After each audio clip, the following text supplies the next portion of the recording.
Deepak Ranjan, Samajwadi party के प्रवक्ता हमारे साथ बने। दीपक जी, किस तरह से देख रहे हैं? सवाल तो ये उठ रहे हैं कि फैसला तो मुलायम सरकार के टाइम में ये लिया गया था, जिसमें सबको आदेश दिया गया था कि भाई आप अपना नाम बताएं, लाइसेंस नंबर बताएं।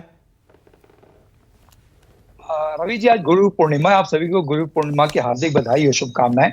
देखिए, ये जो फैसला, इस पे सिर्फ अपोजिशन को आपत्ति नहीं, बल्कि इनके जो सहयोगी दल है, इनके एक सीनियर लीडर मुख्तार अब्बास नकवी साहब ने भी इस पे आपत्ति दर्ज कराई थी। और जो ये कह रहे हैं कि उस टाइम का जो फरमान जारी हुआ था उसमें फॉर्म सी के लिए कहा गया था, और ये कहा गया था जो गल्ला जहां पे रखता है अपना दुकानदार या संचालक या जो भी है, वो गल्ले पे A4 साइज का जो है एक अपना चस्पा करे कि कितने लोग हैं इनके और कितने। आप इनकी टाइमिंग पे गौर करिए। अभी मैं राजीव रंजन जी को सुन रहा था, बिल्कुल सही उन्होंने कहा कि जितने भी श्रद्धालु होते हैं या जितने भी कांवड़ यात्री होते हैं, वो अपनी पोटली में अपना सामान, अपना राशन जहां उनको मौका मिलता है वहां पे बना करके खाते हैं, या जो घर से बना करके लेकर के आते हैं उसको खाने का काम करते हैं। ये देखिए, जल्दबाजी में बिना सोचे समझे लिया हुआ ये फैसला, पिछले 7.5 साल से इनकी सरकार है, तब इनको ध्यान नहीं आया।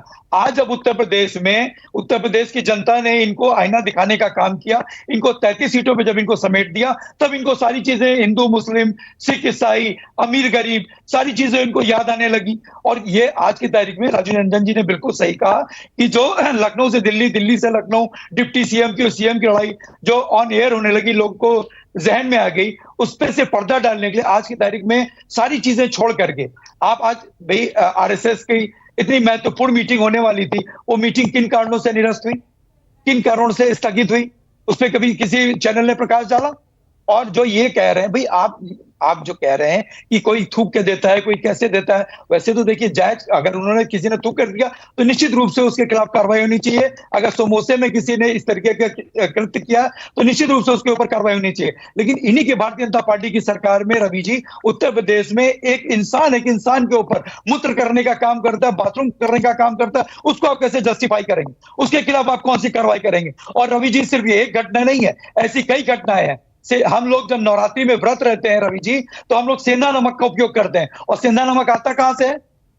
सेंधा नमक पाकिस्तान से आता है। और जो ये कह रहे हैं कि वहां पर 2010 में किसी पार्टी ने जो है वहां पर आइडेंटिटी पूछ करके हो गया, तो वहां पर पिट्ठू को हम अपने सबसे वैल्यूएबल चीज, अपने बच्चे को उसके पीठ पे हम लोग लाते हैं। तो जाहिर सी बात है, जिसकी पीठ पे अपने बच्चे को दे रहे हैं या अपनी वैल्यूएबल थिंग दे रहे हैं, तो उसकी जानकारी हमको होना जरूरी है। लेकिन एक ठेले पे अगर आप आम खरीद रहे हैं, केला खरीद रहे हैं, जो बेचारा ठेले वाला, खुंचे वाला रवि जी रोज कमाता है, रोज खाता है, तभी उसका चूल्हा जलता है, अगर उसके ऊपर इतनी बड़ी चोट लगेगी तो बेचारा कहां जाएगा? आप बताइए।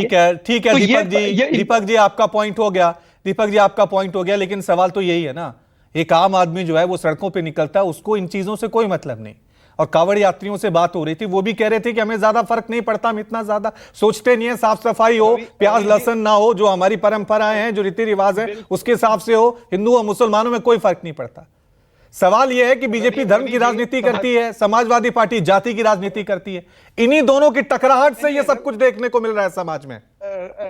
रवि जी, मैं तो पार्टी में बैठे लोगों से और सरकार से, स्टेट से लेकर के सेंट्रल तक की सरकार से, समाजवादी पार्टी सड़क से लेकर के सदन तक इंडिया ब्लॉक जो है वो लगातार ये मांग उठा रहा है कि आप जातिगत जनगणना क्यों नहीं करा देते? आप कास्ट सेंसस करा दीजिए, किसी से आपको पूछने की जरूरत नहीं, सबका रिकॉर्ड, सबका डाटा आपके पास आ जाएगा।